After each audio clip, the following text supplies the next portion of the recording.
Well, good afternoon. How are you today? All right, this has been a rich day and a half so far of conversations, and so I'm very, very honored and excited to be in this space, and I'm really, really, really excited about this panel and about this conversation. Also glad to have been asked to be on the planning committee as a representative of U of L, and to think with the folks on the Festival of Faith Committee about what kind of panel this might be. Now, I'm unquestionably a child of the Black church. It is raised and shaped and formed me in very, very important ways, and still identify with the Black church, and even though it's in more complex ways than I might have used to. But I'm also a professor of African American religion, which means that I always want to be attentive to the varieties of African American religious experience. That Black faith is never synonymous with the Black church. The people of African descent have found faith and meaning in a variety of traditions from the continent and the Caribbean and all over the globe. And so I wanted a panel that would reflect the diversity of experiences that constitute Black faith. It's interesting that we come behind this panel on Black nihilism as well. We talk about hopelessness and meaninglessness. And so many of our people and our young people have lost a sense of meaning, or at least meaning in the places where it was supposed to have been found. But Professor Martin Marty, who was a professor of religion, who describes religion as a meaning-making practice, and also describes human beings as stalkers of meaning, which is to say that while many of our people may have become hopeless and be searching for meaning or struggling with meaninglessness, that many of them are also relentlessly pursuing meaning in other places. And many of those places are the places that exclusivist understandings of what is essentially white supremacist Christianity have disallowed us to find meaning in. And so I wanted a panel that would allow us to speak to all of these varieties of experiences of faith and religion and meaning making that Black people pursue in these United States of America.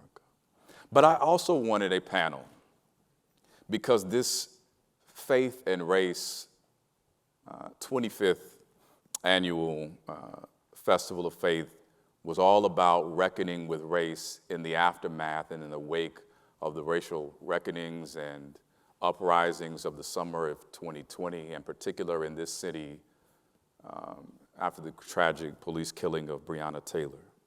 And so I knew that any panel that would reckon with faith and race in the wake of Breonna Taylor had to reflect the voices of all of those people who were out in the streets, who were in Injustice Square, calling for justice for Breonna. That was an intergenerational group, it was an intersectional group, and it was an interfaith group, which is to say many of them were young, many of them were women, many of them were queer folks, many of them were Black church folks, yes, but many of them were also folks who found the Black church to be something of a haunted house, who could tell ghost stories of their experiences in the Black church tradition, and others who were finding their relationship to faith outside that tradition altogether in what we might call the growing edges of Black faith. And so all of these panelists in some ways represent the diversity of experiences and testimonies with faith and race that we wanted to see on this panel. First of all, we have with us the Reverend Dr. Starsky Wilson. Dr. Starsky Wilson is president and CEO of the Children's Defense Fund, pursuing the vision of a nation where marginalized children flourish. Wilson is board chair for the National Committee for Responsive Philanthropy and vice chair of the Forum for Theological Exploration. He is past president of Deaconess Foundation, a faith-based philanthropy for child well-being and racial justice, and he previously pastored St. John's Church, the beloved community. After the police killing of Michael Brown Jr., Wilson and the church hosted the Black Lives Matter Freedom Ride to Ferguson. Wilson co-chaired the Ferguson Commission, which in 2015 released the Forward Through Ferguson, A Path Toward Racial Equity report, calling for sweeping changes in policing, the courts, child well-being, and economic mobility. First met Dr. Wilson in Clinton, Tennessee, at Alex Haley's farm of roots and ancestral land there at the Samuel DeWitt Proctor Conference sponsored by the Children's Defense Fund. That was many years ago, and now he is the president of the Children's Defense Fund. So we are glad to have him here with us in Louisville, Kentucky. We also have with us Dr. Alexis Pauline Gumbs, and I have to start right there by putting some respect on her name. It is just printed as Alexis Gumbs, but she is, sure enough, Dr. Gumbs has earned her PhD in English and African American Studies and Women in Gender Studies, so this is Dr. Gumbs. Dr.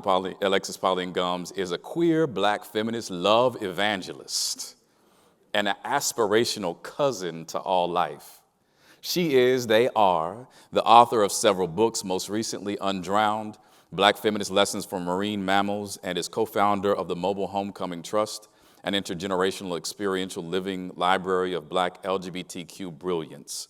Alexis founded Brilliance Remastered, an online network and series of retreats serving community accountable intellectuals and artists.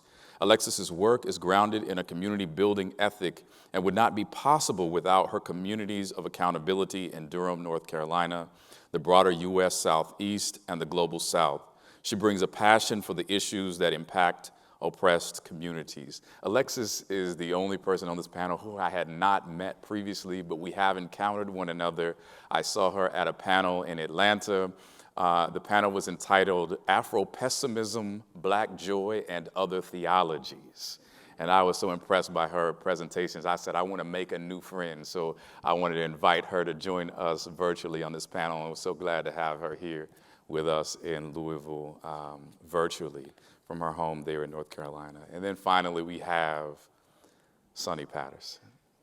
New Orleans native Sonny Patterson is an acclaimed poet, performer, workshop facilitator, spiritual life coach, and initiated priestess and minister.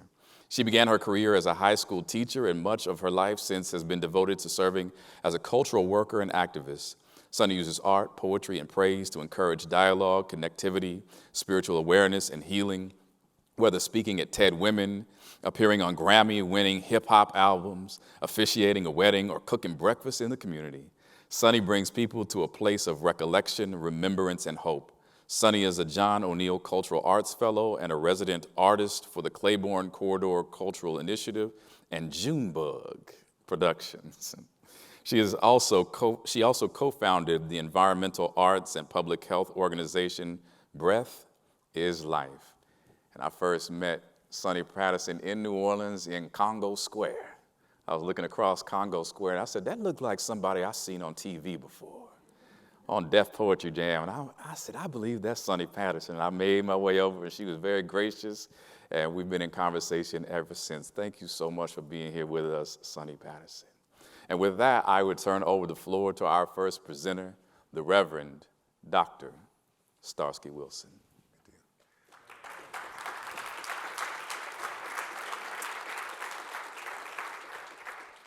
Honored at the opportunity to be here and to be called Dr. McCormack's friend. I will venture over the next 9 minutes not to embarrass him or abuse that.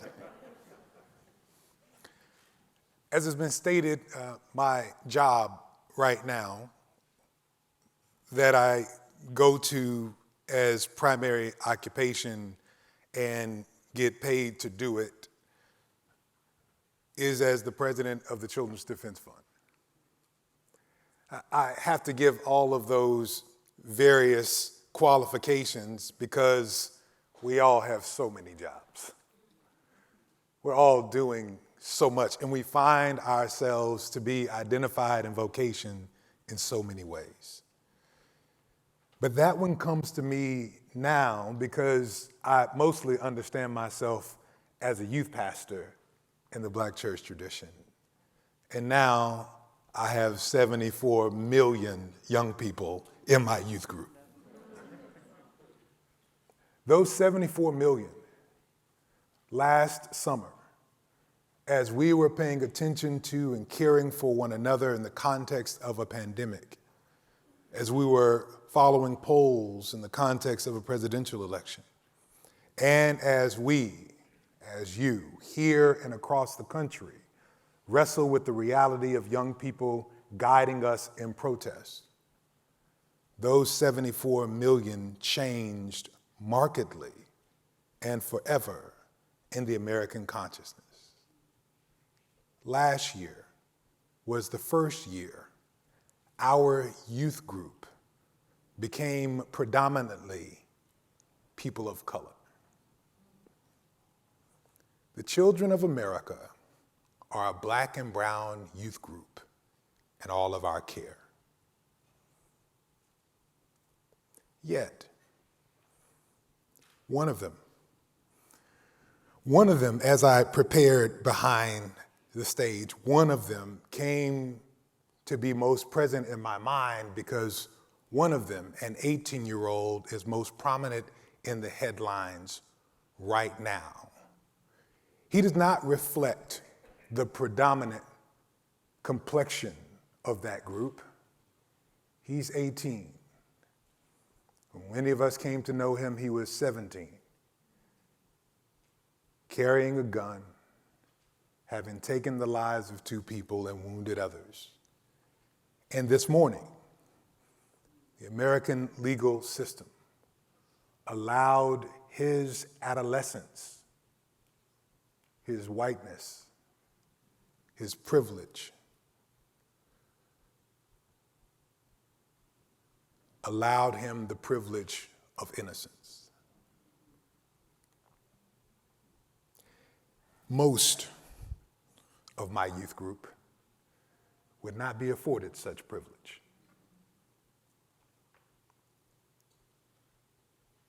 Last night, I had a conversation with Kristen Henning. Kristen Henning is a law professor at Georgetown, leading their juvenile law clinic, and the author of a new book recently released called The Rage of Innocence: How America Criminalizes Black Youth. In 26 years of service in the juvenile unit in Washington, D.C., 26 years defending and showing up for clients, for young people in that city. In 26 years, she had 4 white clients.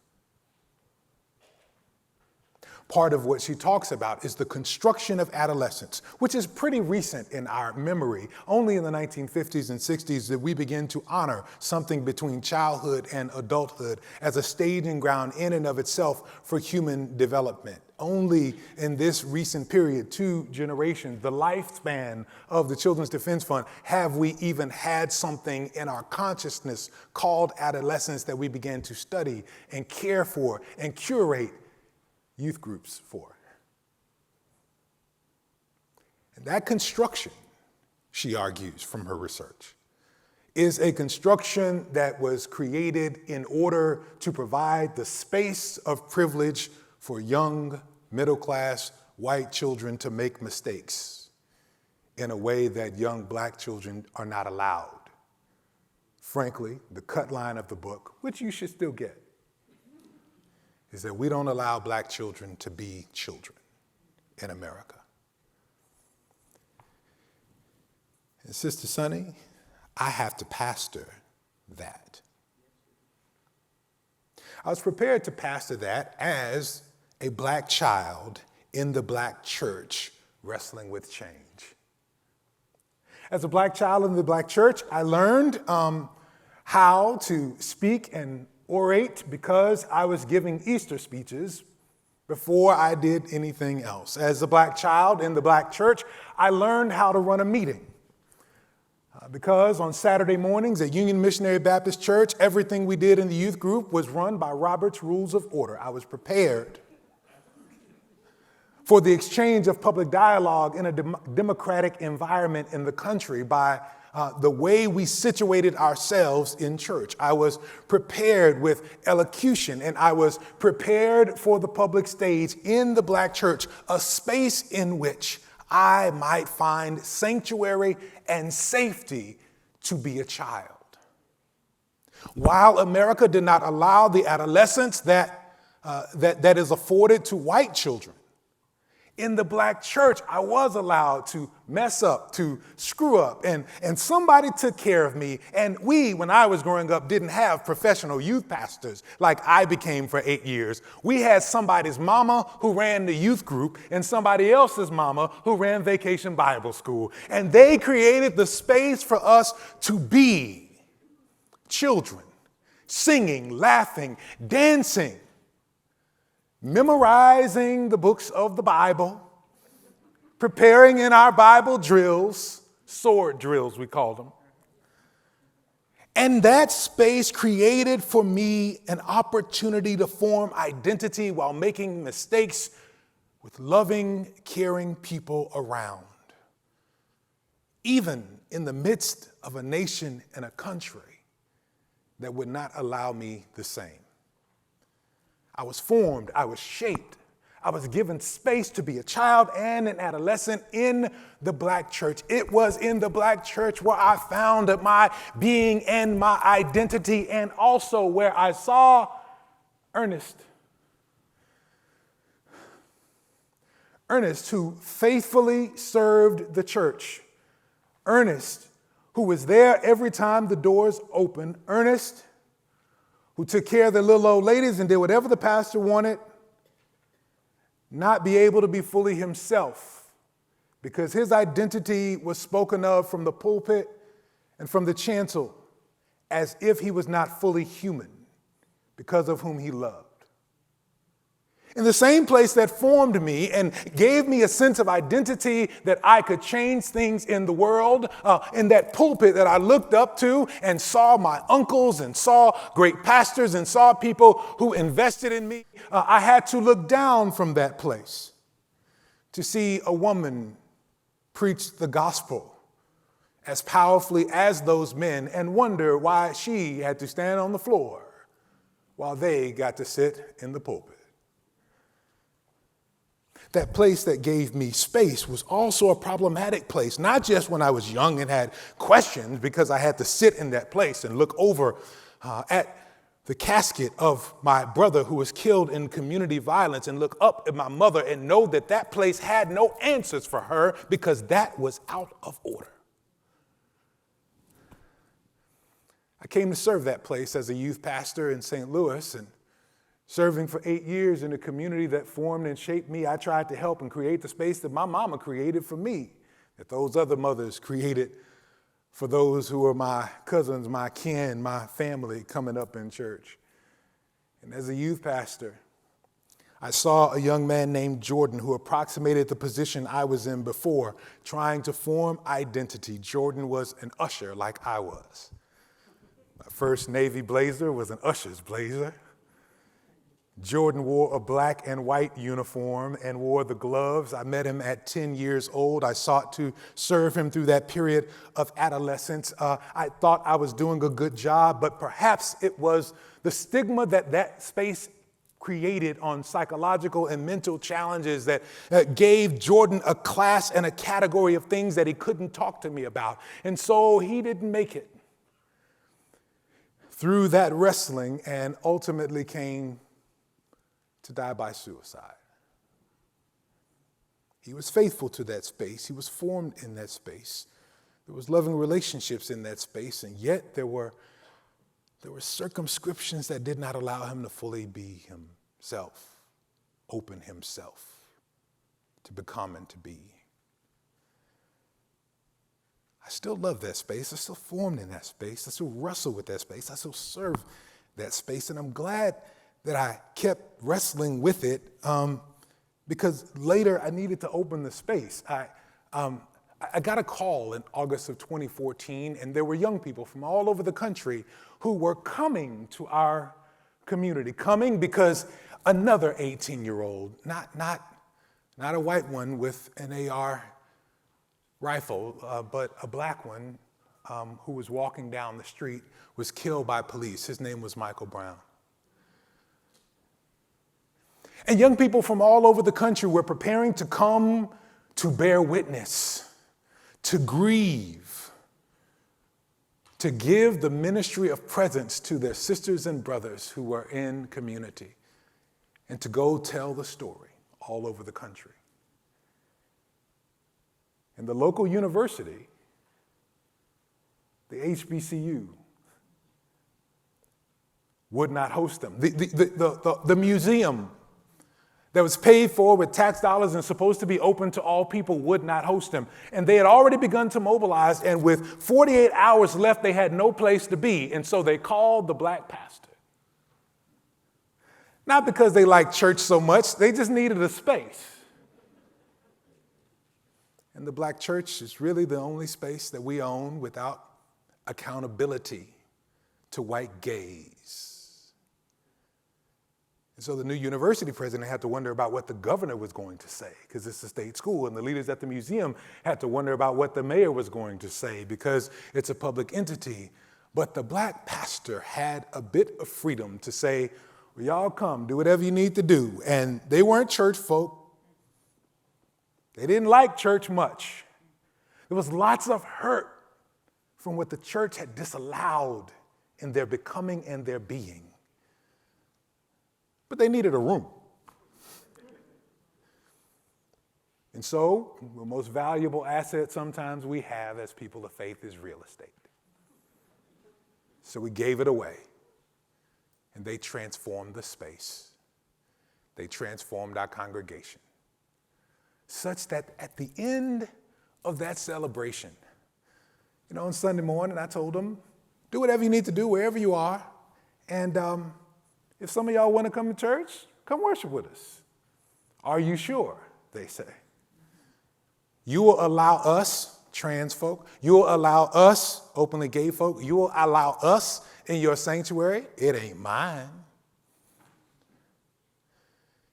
And as we proclaimed and preached, a message about not the religion, not the precepts, not the ordinances, but the politics of Jesus.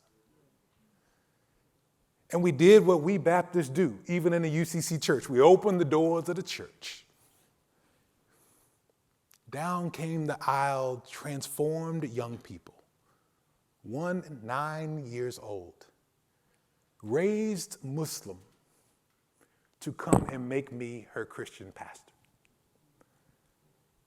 Tandiwe Abdullah, in the context of the church, a black child in the black church came to a space of identification with change. She didn't become Christian. She wasn't converted.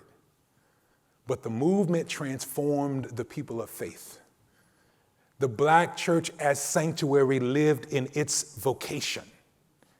And change happened for a young woman who has been fighting and mobilizing young people across the country, from the March for Our Lives to the Ferguson Uprising, to holding accountable prosecutors in Los Angeles, and now creating a little bit of havoc on Howard University's campus. When we live in our vocation, even these traditions can serve black children in the context of our mission as black church if we're willing to lean into change. That's my story, and I'm sticking to it.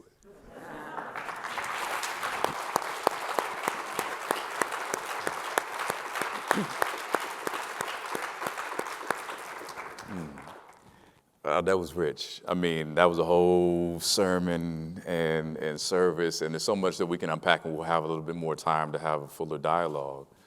I'm just really fascinated by a couple of things. And when you talk about, there's just not space in America for black children to be children, right? They're not afforded that space to be young and to err and to mess up, right? And to have the opportunity of second chances. So let me just say, one of the things I appreciate most about being at Haley Farm, because everybody talks about it, it is a place where you can just bring your kids and let them run.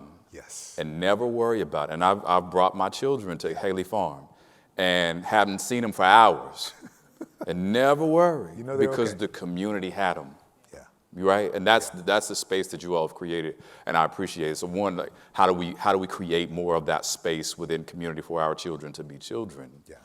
But then also, you as youth pastor, presumably to lead youth, right, also are being led by them, right, to be transformed and changed yourself. And what does it mean to be open, right, to that kind of transformation? To be, even the Bible says a child shall lead them, but we don't take that seriously. That's right. Right? We still leading children and telling a child to stay in a child's place and the like. And so when these young people who are non-conformist to anything respectable or religious come and say, no, these are the problems that we're facing. This is what's going on in our community. These are the responses that we need from you. And we need you to be changed by that and let us lead you for a little while. I mean, what is that like as a pastor, as a youth pastor as well? Yeah, I think there are two things we got to hold on to. And again, I'm talking Black church. I'm not talking Black Christianity necessarily. Right? Two things that are critical to our existence, and I think they're deeply theological. Number one is the problem of pain. How can we be sensitive to and responsive to the moment and the realities in people's lives in the moment? And the other is the promise of progeny. Deeply religious in most traditions, that the essence of hope is that things can get better, and the sign of that is the child. And so if we begin to see young people as promise and not as property, which is what many of our theologies have done to us, particularly evangelical theologies, right? We have begun to talk about children as private property, the responsibility of the family, not a communal good, a communal responsibility. Then if we see those in that way, then we begin to do different things. Listen to children, affirm the agency of children, and just do stuff like do good Bible study. For the Christians in the room, let's do some good Bible study. Let's not be confused by the pictures. Most of the pictures of the disciples we see have good full beards like Dr. McCormack. The disciples, as we see in one story in Matthew, they go into the temple to make sacrifice. The amount of sacrifice, all the disciples go, the amount of sacrifice that is given is a sacrifice for 2 adults. Only disciple above the age of accountability is Peter. The others begin their religious training when most begin their religious training at the age of 12 or 13. We live in the context of in a tradition in Christianity. When Jesus says, suffer the little children to come unto me and forbid them not, he was literally talking about children because he was rolling with teenagers. 11 of the 12 disciples are youth. But most of us don't give them votes in the church meeting. And so we are in a tradition that was founded by those who turned the world upside down, Scripture suggests, and those were young people. And if we begin to listen to young people today, to walk with them as closely as Jesus modeled in his own ministry, engaging in dialogical tensions and conversations, then we open up space for our own transformation of our communities and of ourselves. And for the Christians, we would be more like Jesus. We're going to have to pause right there and come back in conversation, but that's rich already. I'm loving the way this conversation is going already. And now we have the opportunity here from Dr. Alexis Pauline Gumbs.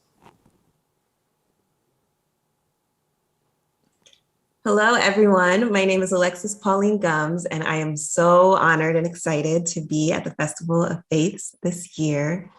And this set of opening remarks is actually a dive into some pieces from my book, Archive, which we're going to be activating Oracle style. I was so fascinated by the theme for this panel, the ghosts and growing edges of Black faith. And I realized that there's some haunted possibilities in what I've been thinking about a Black futuristic and Afro-feminist faith this entire time. So I am a Black feminist love evangelist. That means that Black feminism is my spiritual practice, my ancestral practice, what I believe in to help us evolve together on this planet peacefully. And M Archive is a forward-looking, backward-looking archive that thinks about what is the set of artifacts of Black life that our far, far, far in the future beings might find on this planet. We're going to use it oracle style. So that means there's some interaction from you in a particular kind of way. And when I think about the oracle, I think about it in the tradition of how my mother used to open her Bible and like close her eyes and put her finger on a verse. And that would be the verse that would help her through whatever it was that she was going through at that time. Now, of course, my book is not the Bible, but it also thinks about apocalypse, and it also has been with me for a minute. And so for you to prepare to participate in the oracle, we only need to do 3 things. First thing is to dedicate your participation here with us in this conversation to someone who's not with you physically, not with us digitally for this event, but who is part of the reason that you would show up for a conversation on the ghosts and growing edges of Black faith. Maybe it's someone like I named my mother who has influenced your faith practice.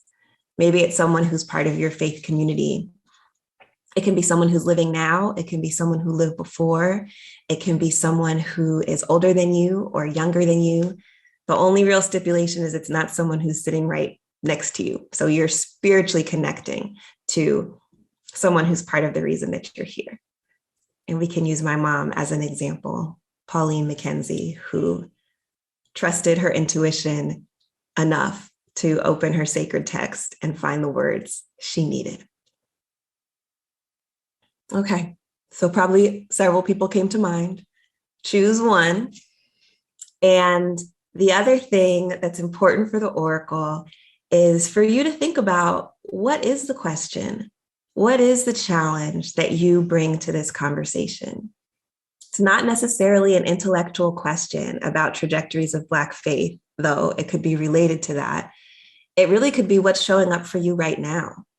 What's haunting you?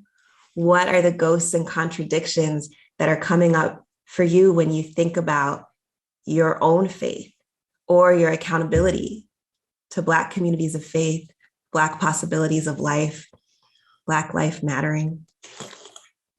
And so just think about what that area of growth or question might be for you. I think the question that I'm in right now about the ghosts and growing edges of my own Black faith is really, how do I draw deep into my ancestral traditions, but also believe in a future that's beyond anything that we've seen? That's what I'm working through at this time. So that's just one example. And then the last thing that we need for an oracle is some way for it to be arbitrary. And so for that reason, you'll choose a number. Choose a number between 1 and 5 that for whatever reason you associate with this question, breakthrough, challenge, inquiry that you are in. And that'll be your number. Did you find it? I think you found it. Okay, so I have 5 small passages, and I'm going to read them to you. Of course, they're all reflections that I think are relevant to this topic from the perspective of the far future, looking back at what we left behind. But the one with the number that you chose, may that be a helpful meditation for the breakthrough that you're having. If you chose number 1, this is for you. They called them the air people, and they had their own mythology. They repeated the story of Igbo landing, but they said it so fast and airy, a lot of the children thought it was egrets landing. And they danced all the crane dances, remembering their wings. The air people sang the memories of the people who could fly. But they got their designation from being of air, not always in the air. It was the way the air moved through them that was strange or necessary, depending on who you asked. All those centuries of holding breath, policing the smell of breath, keeping a contract with death without honoring the pre-existing one with life, made the air people necessary for us, beautiful and filled with light. Sometimes when you saw them, you thought you were seeing ghosts, but that was because the ancestors took immediately to the open and more open passageways of their songs, their porous limbs, their bodies that didn't seem to need to hold on to anything for long. They went to their natural extreme. And like a dream, you would meet them and remember everything and leave surrounded by whispered messages from your own dead and gone. You can take a deep breath anytime you want. If you chose number 2, this is for you. Soon, she was shaped like a ghost. Had it always been so? She had noticed that in crowded places, people always seemed to find her to be the root of least resistance. There was space where she was standing. She was space for other people's journeys. No one could see all there was to her. It made her feel small. She poked her elbows out and broadened her shoulders. She wished she had a retractable fan that popped out of her vertebrae like a dinosaur. She wished she had huge angel wings to slap the faces of the unseeing everyone. Nobody thought she was such a big deal. Or wherever she was, there was space, and ancestors came through. They were drawn to her like they had been drawn to all the shores, and like water, they began to shape the stone of her back into sand. She recognized the stardust. She breathed deeper to feel the moving. It didn't take long, only eternity, for the evidence in her side abdominals to show the work of breath, the depth of working. Her movements became dance for landing light, her offering to the heaviness of heaven. She cultivated fluid, nuanced hips to stretch the follow-through of being. Her bones decided not to know their limits. The space around her shone with beckoned peace. And if you chose 3, this is for you. Remember that the whole planet was ocean. Everywhere you've been, that desert valley was the bottom of the deep where something sentient used to swim. And every grain of sand and mineral and currently growing tree is breathing in the ghost of ocean, the infinite face of the deep. How do you think you know how to breathe and be pulled by the moon? And the ocean? She'll be back soon. And if you chose 4, this is for you. There is compelled, and then there is compelled. That was the other time we had gotten to the edge of everything. War had become the question impossible to answer, and then the empty appeared with their swallowing want. We didn't know. You have to know that we were shedding ourselves. You have to know that we felt alien in our hearts. You have to know that we already felt it. That never enoughness gnawing at our spirits. This is the only way we could have ignored the prophets and our own knowing for so long. You have to know how deeply we had given up to trust ghosts to take you away. We lied and told ourselves that maybe a cross was a better place. And then we nailed ourselves to crosses here. I don't have to tell you, but we were wrong. And this is the last one, if you chose 5. This is how you prepare for a haunted planet. On the scale of the galaxy, they will call it a ghost town. You go to the city of the dancing funerals and the decorated graves, and you listen. You walk around in the populated air and thicken your knowing. You breathe the backlogged water of the left for dead and smile a painted smile. Some people will tell you it's about sea level, but the sea doesn't have to level with you. It rises, runs at you, floods your footing. So those people are right. The bones of the drowned remain. Some people will tell you it's the exotic influence of the French, to which I say yes, something like that. It's that breathing, funk, surrounding every word.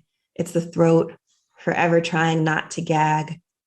Some people will tell you it is an Afro-Indigenous holding pattern, a pact saying, as long as you don't get it, we will stay here, hanging, moss-like in the lingering trees. Thank you so much, and I look forward to our conversation.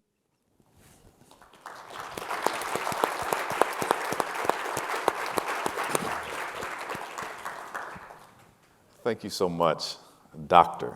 Alexis Pauline Gumbs. There was all the evidence there of a brilliant professor of English and poet and scholar of African American studies and women and gender studies, all there in that. There was so much, it was so dense. Each short piece, I mean, we could sit here and unpack the layers, throughout the conversation. We just simply don't have the time for it. I want to ask a couple of things in what you said. Early on, you described yourself as a Black feminist, and another place, a Black feminist queer love evangelist, and say that is my spiritual practice. Talk to me a little bit about that. What does that mean? What does that look like? And particularly in a time of so much heightened anti-Blackness, anti-Black violence, anti-Black death, right? What does it mean to be a Black feminist love evangelist as spiritual practice in the face of so much anti-Blackness? Thank you for that question. What I mean when I say that Black feminism is my spiritual practice and that I'm a love evangelist is that I really believe that salvation, the sense of salvation that I believe in my gut and in my body and beyond my body, comes through the practices that I first learned under the name Black feminism, which is the intersectionality that some of you all have spoken about before, which is the understanding that it is our role to make a world that is loving and inclusive and transformed by love in every iteration. And so I really didn't realize that was a form of evangelism until I was getting trained in my community in Durham to have a public access TV show.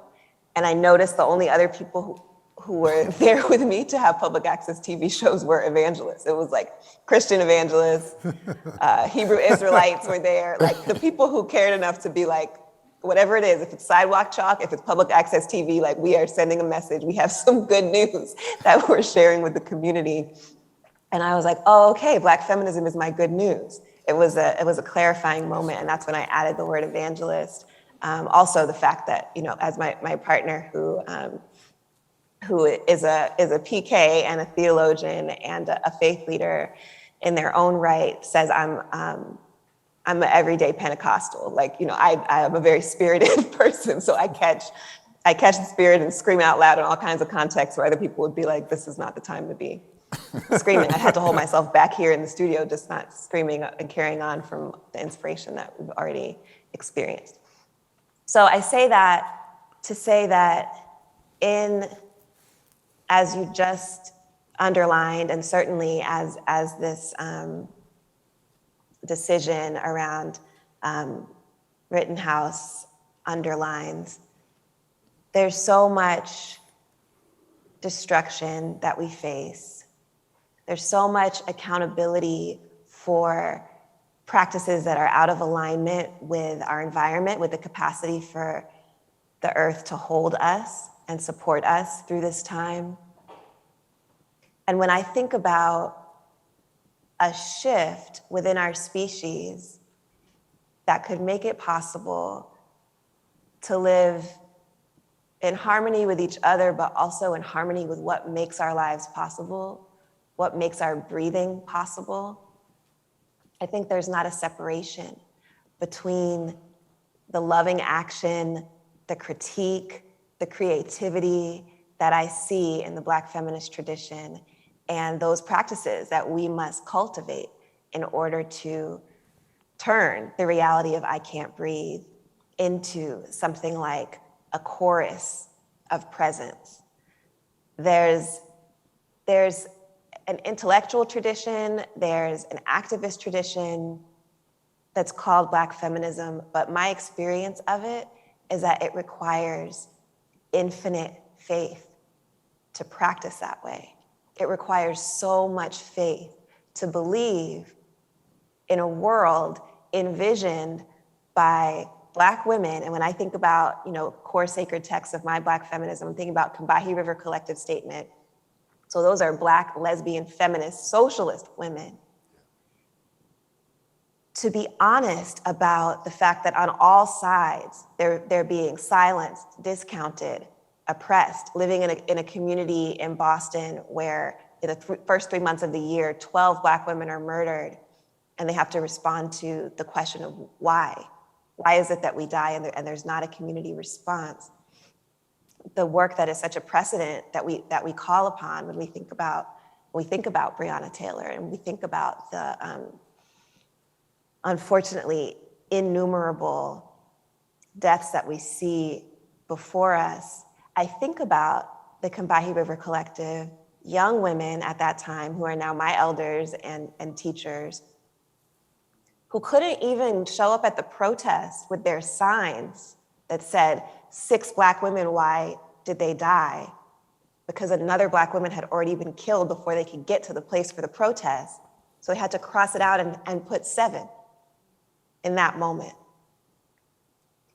When I think about what it takes to continue a principled visionary practice, to say that the world can be different and to decide that your days are going to be filled with the practice of that difference, that's not simply pragmatic. That's not something that can happen without a deep faith. And so, as a Black feminist, I'm not simply doing what I think makes the most sense, though I do think it makes the most sense. I'm not simply doing what I think will relieve some of the pressure on my community, though I do think that what Black feminists do creates so much space for our community. I am believing in the evidence of things not seen. And it is also the case that, you know, my love for the Black feminist tradition, the way that I think about it is connected with and influenced by ancestral reverence practices of the Black diaspora. It's influenced by Orisha practice in particular, because for me, when you say Fannie Lou Hamer was a historical figure, civil rights warrior, an actual person, But when I say the name Fannie Lou Hamer, and when my little nieces say Hamer, Hamer was one of my niece's first words. I was very proud of that. That is actually an energetic portal. Like divine energy flows through the name Fannie Lou Hamer. And so when I, as a scholar, go visit the Amistad archives in New Orleans where Fannie Lou Hamer's papers are kept, that is a pilgrimage. Similar to the pilgrimage that Fannie Lou Hamer herself took when she went to Charleston to the ports to open the ledgers to actually touch the markings and names of the enslaved people who came in through that port. It's an archival practice, but it's also a spiritual practice. And so Fannie Lou Hamer, as I teach about her through generations of my family and community, is a person, but also a force of nature and a portal through which infinite possibility comes. And there is just nothing but faith and love and reverence that can really describe what I mean when I say the name Fannie Lou Hamer. And of course, there are many other names. So that's how I would explain why it makes sense to me to say that Black feminism is my spiritual practice and that I am a Black feminist love evangelist all day, every day, at all times, and in all things, and in all places. Yeah. Thank you so much for that. That was a beautiful explanation. I appreciate it. We will unpack that further, I'm sure, on the other side in our discussion. And now we will hear from Sonny Patterson. Hello. We were talking earlier, and I said, well, wow, I don't know what I'm going to say. But Sarah said, well, you know, you'll go last, so you'll have something by the time. So here's to that something, which I'm saying, but everyone wrote, really, from Owsley and Owsley's mother to each person that has said something. Every heart, every voice, every cry, every smile, what a time. For every son walking in the footsteps of his mother, for every mother still walking the path laid down before her so every child can walk good and stand tall, for the transformative power of love, for the growing curiosity of faith, for sacred change, for the suffering that keeps us inspired, for the worthy work of shifting suffering into joy, into celebration, into divine hope, into you, a spiritually healthy, a mentally healthy, an economically healthy you, a full you, a whole you, a faith-filled, faith-fueled you. There is always music that comes out of silence, still yet moving, thoughtful and stirring, meaningful, moving us to make more meaning, more, as in 74 million more, meaning. What do you make of white innocence when guilty boys are wrapped in it? I'm reminded, being from New Orleans, people come from all over the world to visit the cemeteries.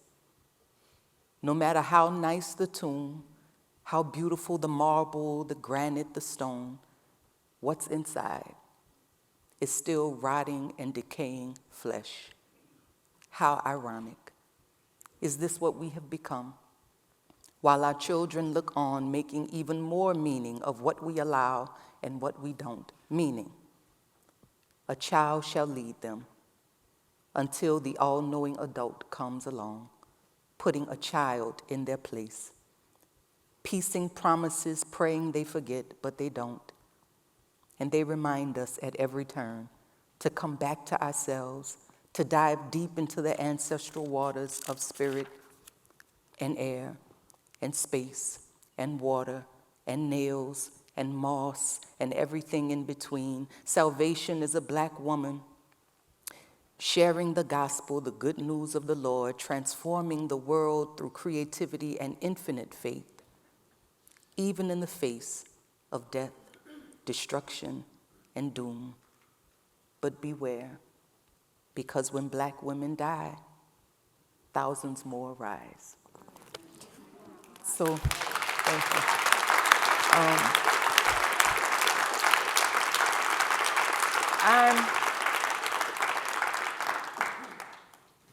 I brought my phone up here, then I get kind of foolish because I forget to turn it off, so it's beeps, zzz, all these things, right?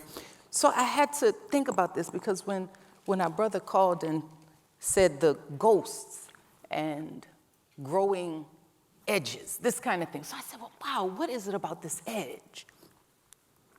So I had to look at this edge from several definitions, right? So we see that an edge, I'm just going to say this so we can all, if I can open the phone. So we can all see this. So edge, the outside limit of an object, area, or surface, a place apart farthest away from the center of something, an area next to a steep drop. The sharpened side of the blade of a cutting implement or weapon. The line along which two surfaces of a solid meet. A quality or factor that gives superiority over close rivals or competitors, right? All of these things, edge. So then I have to also look at this from, okay, also edge and edges, specifically for Black people, right, this part. So that means a whole lot in and of itself, right?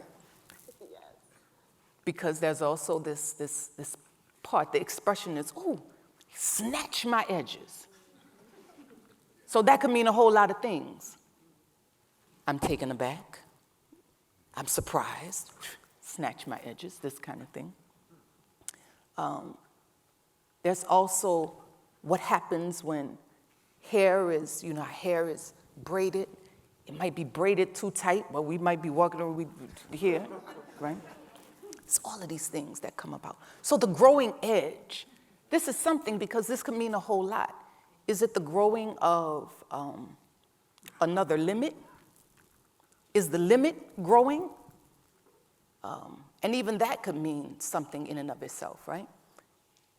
Because there is something where a limit can be infinitely long. There is something where the sharpening of a thing grows even more, that we're able to use, right, this growing to truly like cut around things, to cut the frill, to get to the meat of something, right? All of these things, ghosts and growing edges. I found this to be so fascinating. I said, wow, this is something. I put this down and put it back up again. I put it down and put it up again. I was like, ghosts and growing edges. I kept going back to this. Because, again, being from a place like New Orleans, we talk a lot about ghosts. And then the part to that is what some people perceive as ghosts, we don't. So we would say, even in this place, right, for every space that is not filled, and our sister gave us more about space, and I want to say that was 3. Was it 3? Number 3 you gave us. But this aspect of how much space really do we take up when we're talking about the ghosts that walk with us? And I'm saying the ghosts that walk with us because it's quite often we use this term, this ghost term, and this ancestor word, and we kind of make them one. So just for the sake of time and what we're doing, I will say that, okay, let's consider them one right now. All of that to say, how many ghosts are walking with you?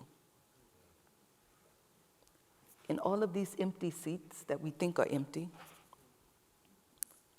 what ghosts are sitting there? We could take this from another place, right? Like, the ghost of the past, the ghost of this. We can come with all these things. But just to stay high, let's really think about how we carry our ancestors with us. Not Switchblade Sally and all of them, because sometimes we don't need Switchblade Sally to come with us, but sometimes we do, huh? But really, so this really is a reminder. Really, this whole thing is a reminder that we must honor ancestors. So when I'm saying honor ancestors, I'm saying honor them past, present, and future. Past being the ones who have transitioned, right?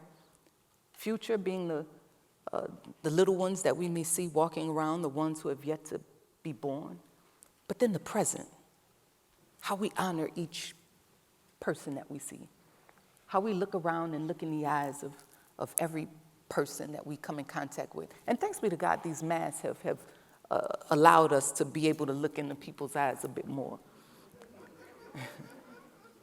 Because it's so often we've moved around and we never look at people. We get to the grocery store, we put our money on the counter, and we kind of go about our business. But now, we got to kind of look at for even when we can't hear. Do you ever do that? Pull your mask down when you can't hear? I don't know why we do it, but we do.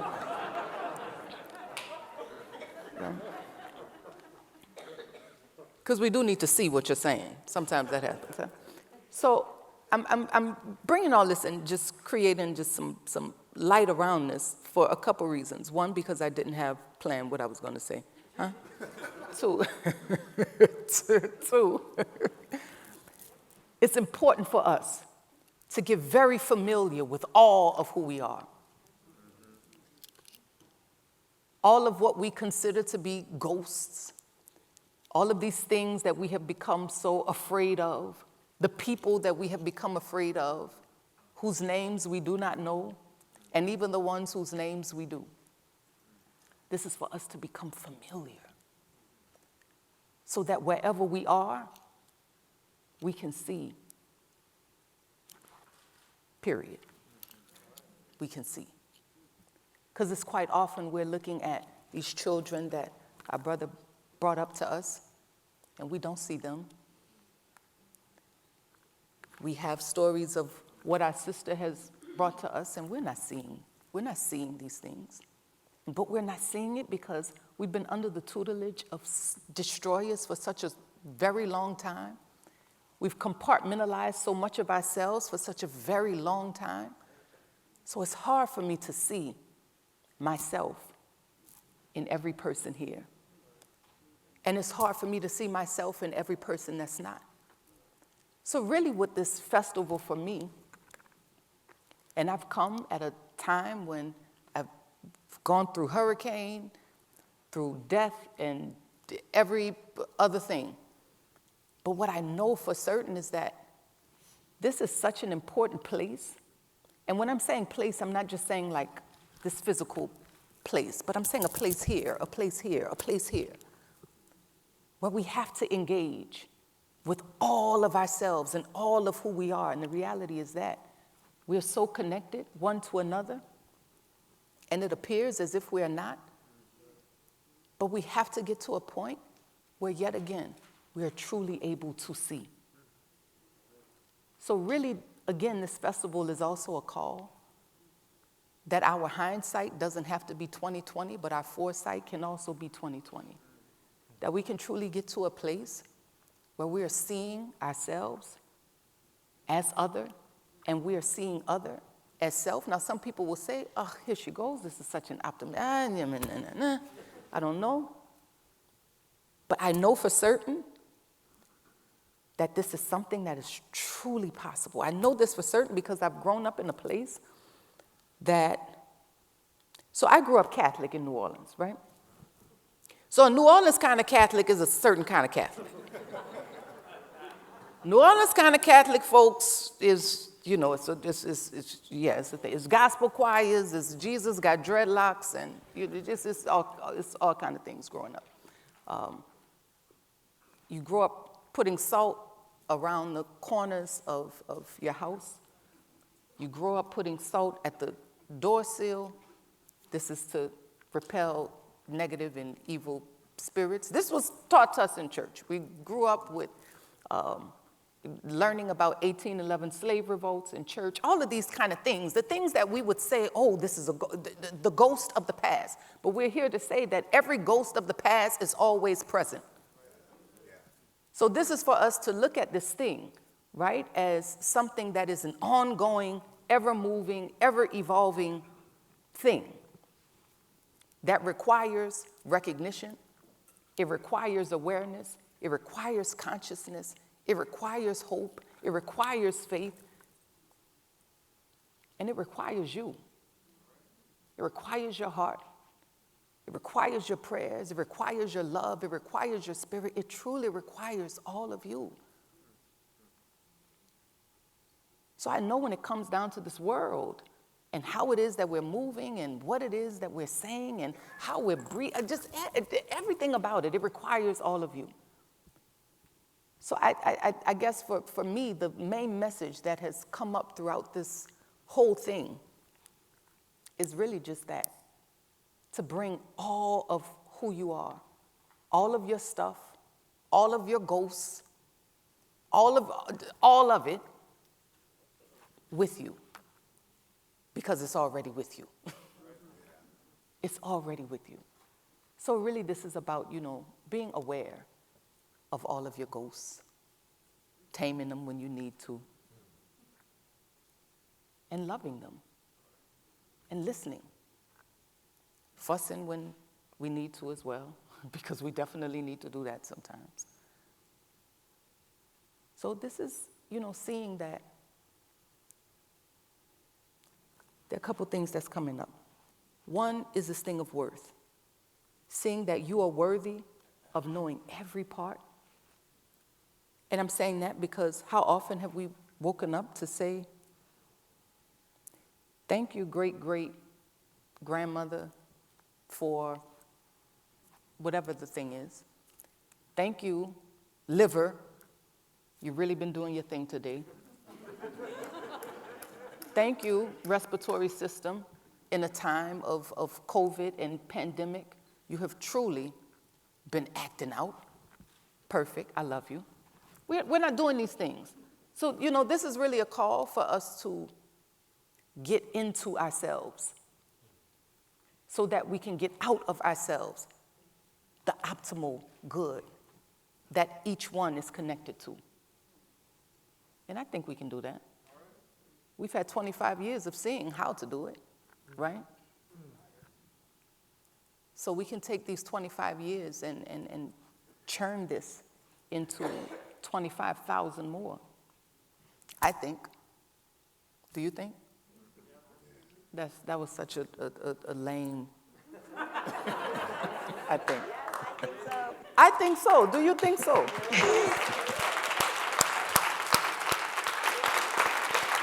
Yeah. I don't want to all the way go. No. I've gone completely. No. So this look. is what happens when you don't have your stuff together. But I'm glad this is organic. It is. And we I didn't even look over here. I just got it so engrossed in the poetry and the language and the vibe and the energy and everything that you were bringing up. But let me not ask you that follow-up question right now, because the artistic nature of what you just gave us, I think what is next on schedule is a musical rendering. Yes. And I think where you just stopped us deserves a musical interlude, and then we'll come back and engage this conversation Perfection. After the music.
Each of you in some ways have engaged this notion of ghosts.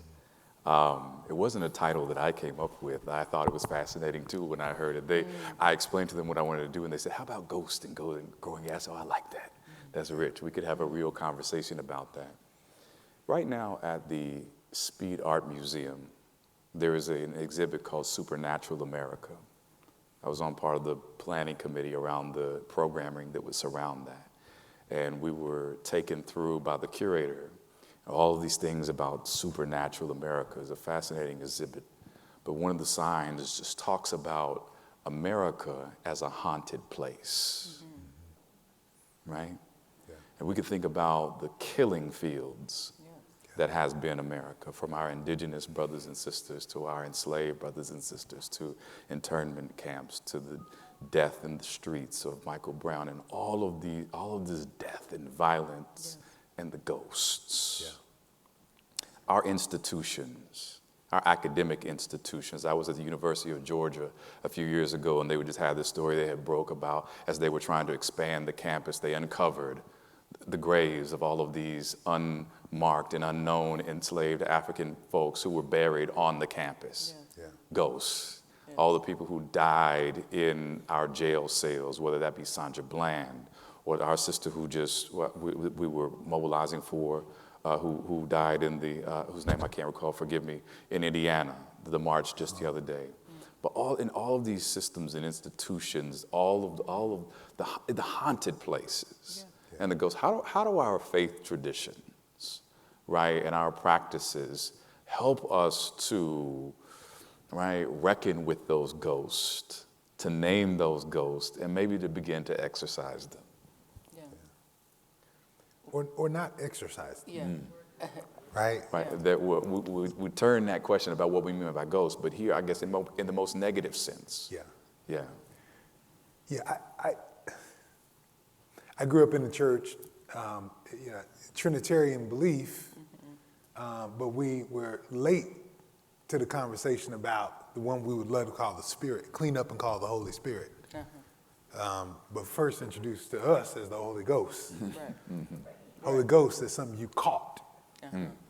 Holy Ghost as something that couldn't be ordered. And even Christian theologians late to the conversation about the Holy Ghost for a lot of reasons, including the imagery of the Spirit as feminine. Right? That's problematic for us for some of the same reasons that we're late to the Old Testament or First Testament images of the sage, because the images there are also feminine. But I say this to say I think we've got more to learn about, and we've got work to do to live with these ghosts. Because I don't even think we've attempted to exorcise them in as much as we meant it in a negative sense. I think we just tried to bury them. I think we try to forget them. We try to move on rather than honor that they are with us, or honor their words, carry up my bones. Honor the call and the responsibility to bring them with us, because I think there's still much for us to learn. And by owning those ghosts, that story, we begin to live into the best of ourselves.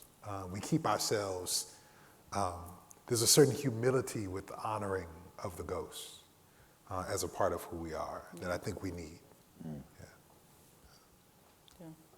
No, I agree.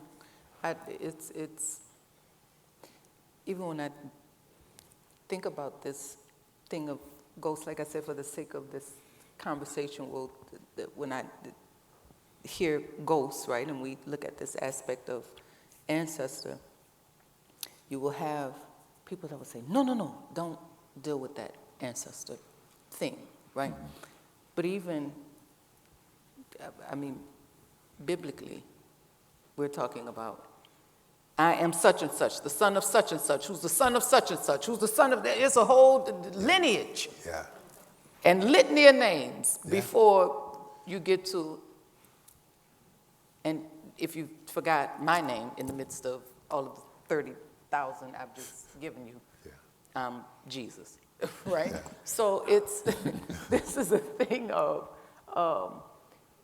we have to go back to that. We really do have to get to this space where we are not compartmentalizing so much of ourselves that we are forgetting all of the good parts, right? And quite often we forget these parts because they are the unsavory parts.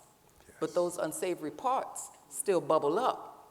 Yes. So I keep going back to New Orleans because I just had an ancestor festival in New Orleans. So this is to honor, specifically in this part of New Orleans called Algiers, to honor those who came to that particular part. It was the first port.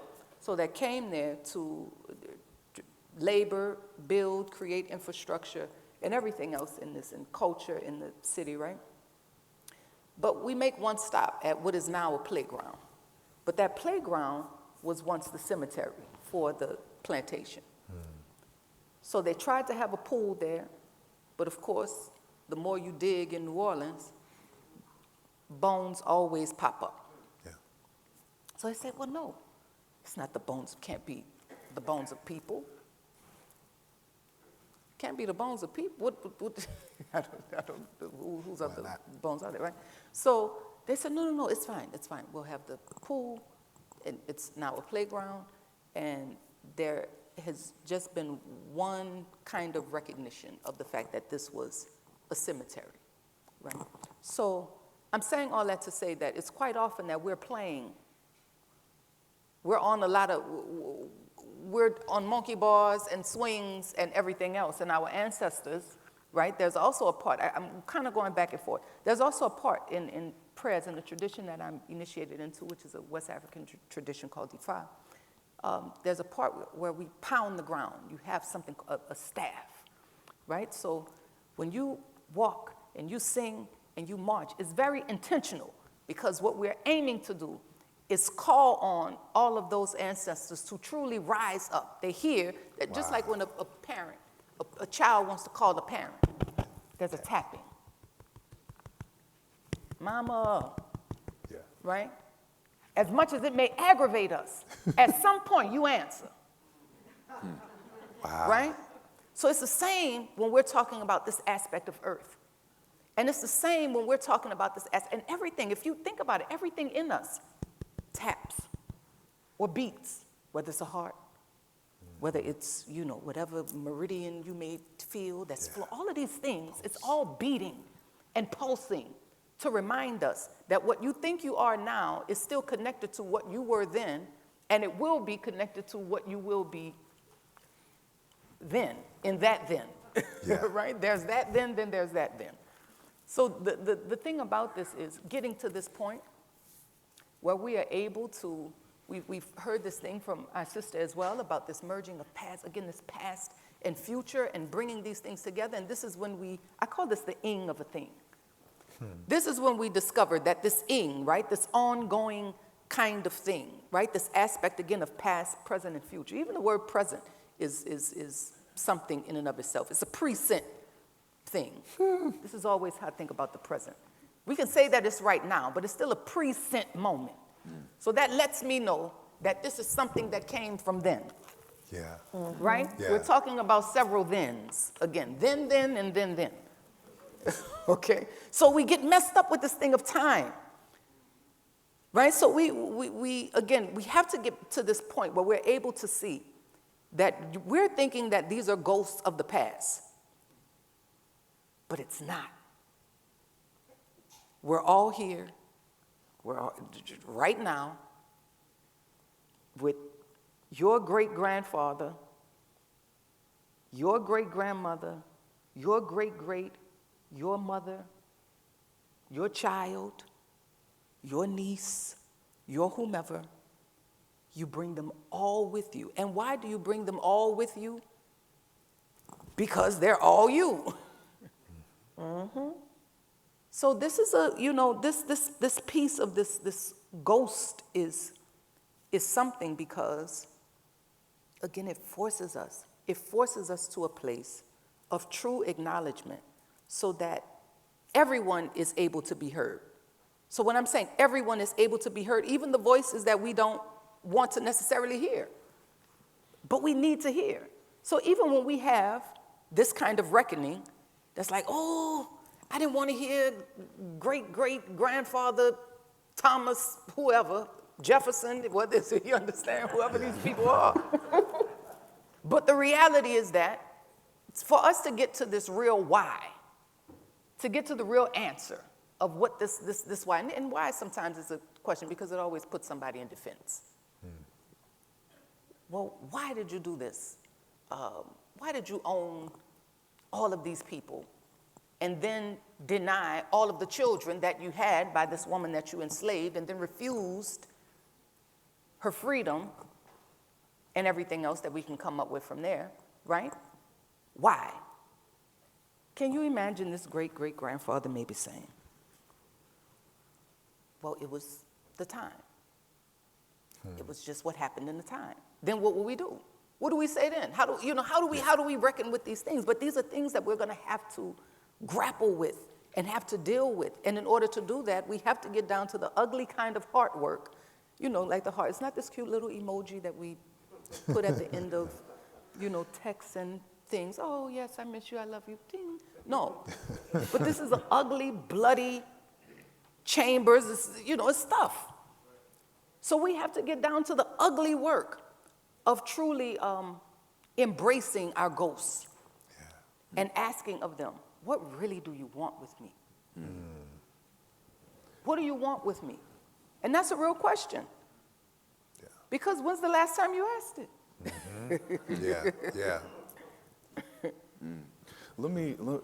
That's fascinating. Let me bring Alexis in, because in the opening you talked about, one of the questions that you wanted to wrestle with in this moment, within this panel, was how you get more deeply rooted in this kind of ancestral work, while at the same time believing in a future beyond anything that we've ever seen or we can imagine, right? And so if you would talk a little bit about that connection, but what it means to get more deeply grounded in that kind of ancestral presence and connection, and how that relates to the possibility of the kind of Black futurity that we want to imagine beyond anything perhaps that we've seen before with regard to these conversations about racial reckoning.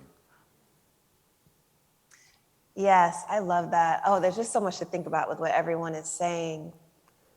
I think that there's something about repetition. I mean, even what Sonny was just saying about the present moment, that's where the haunting is for me. It's very haunting for me to understand the history of the Combahee River Collective and their response to the murders of Black women, and then to see us have to respond now to the murders of Black women.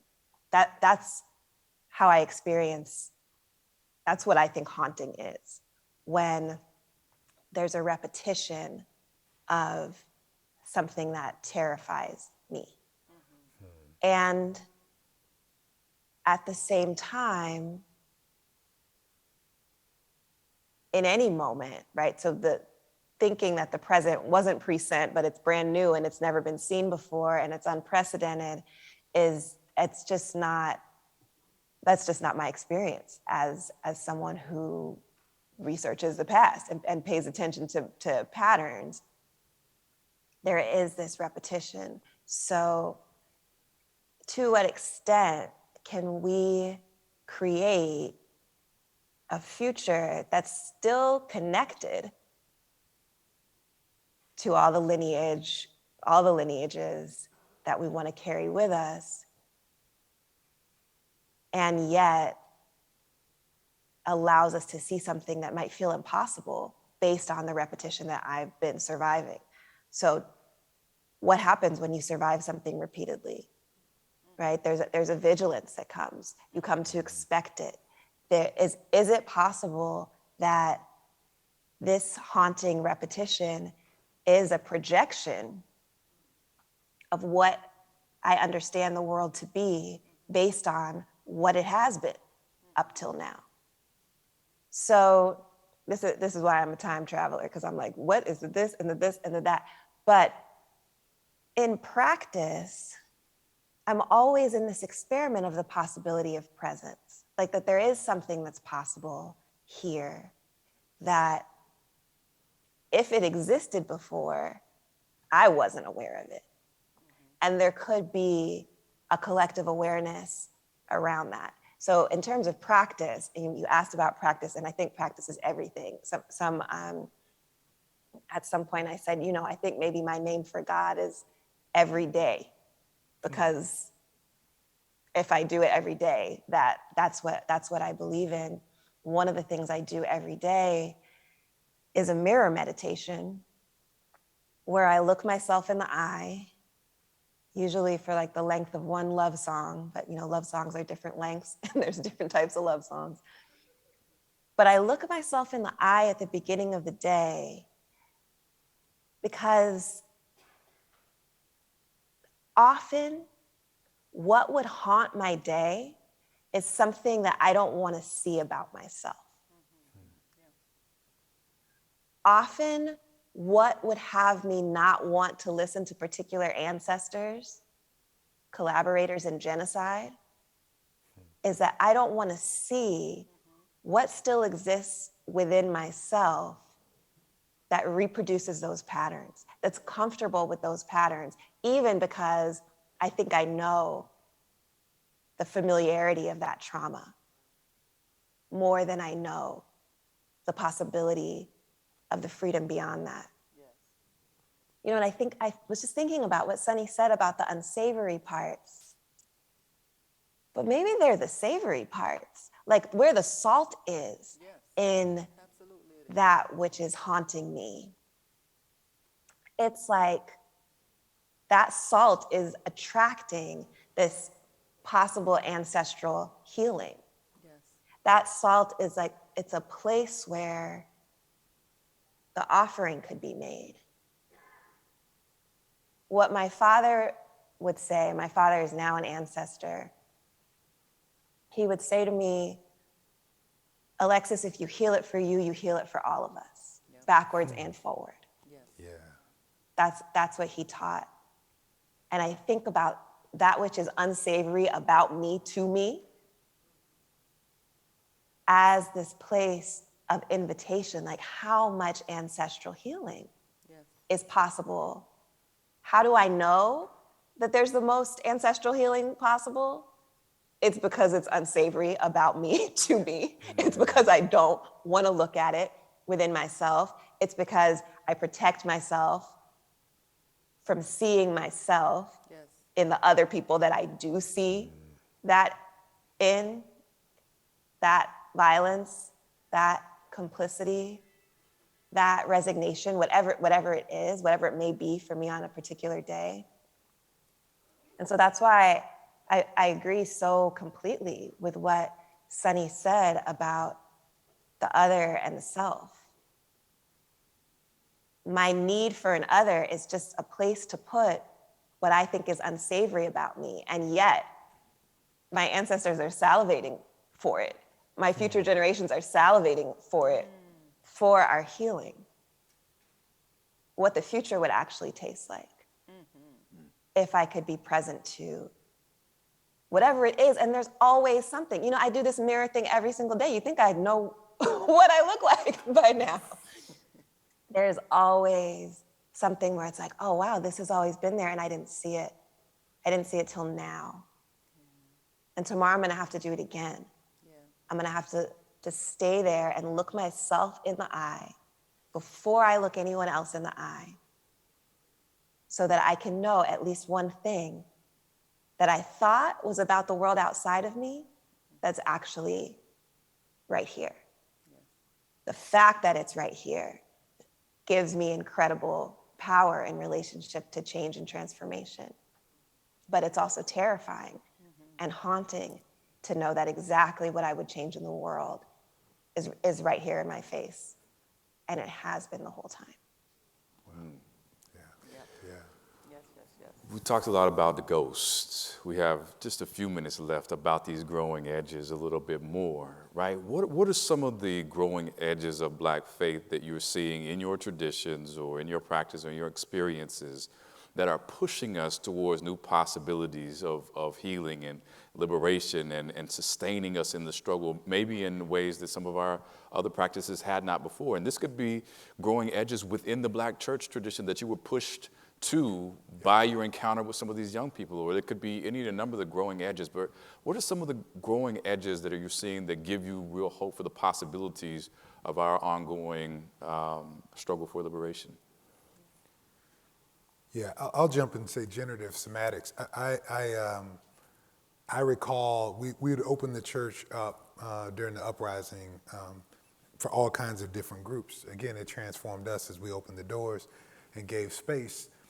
And one time, BOLD, Black Organizing Leadership Development, partnered with BLM, the Black Lives Matter Network, to come back in and to bring healers back into the space so that frontline organizers could get off the line and do some body work, engaging energy around one's own body in order to be able to be restored and be renewed.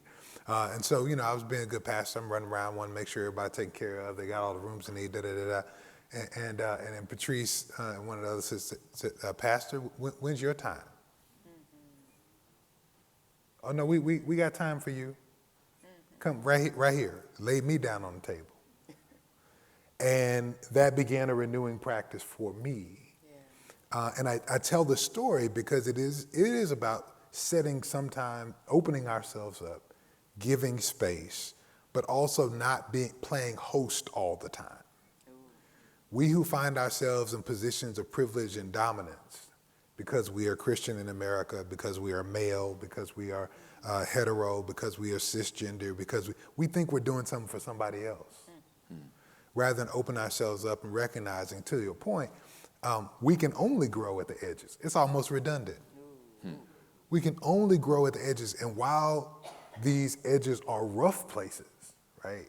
It is the only place that growth can happen. And so part of our responsibility, if we will continue to be nurtured, if we will continue to expand our understanding, is to open up to other practices, play around, get a sense and receive the gift of others who have something to offer rather than believing that it is our responsibility to dominate by conversion. Mm.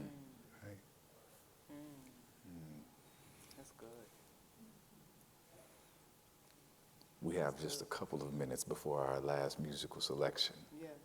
And if anyone wanted to follow up on that point. There's so much I want to say, but I won't, because we're going to go over time. No, that's good. That's good. That's good. That's where I want to end. It's good. Like, and I'm saying that truly from the space of every good thing that we can think of, it is that. This kind of expansion is that. That edge is that. It's just for us to get over the fear of ourselves and the fear of one another. And really, when we get over the fear of ourselves, we will get over the fear of one another. That makes it good.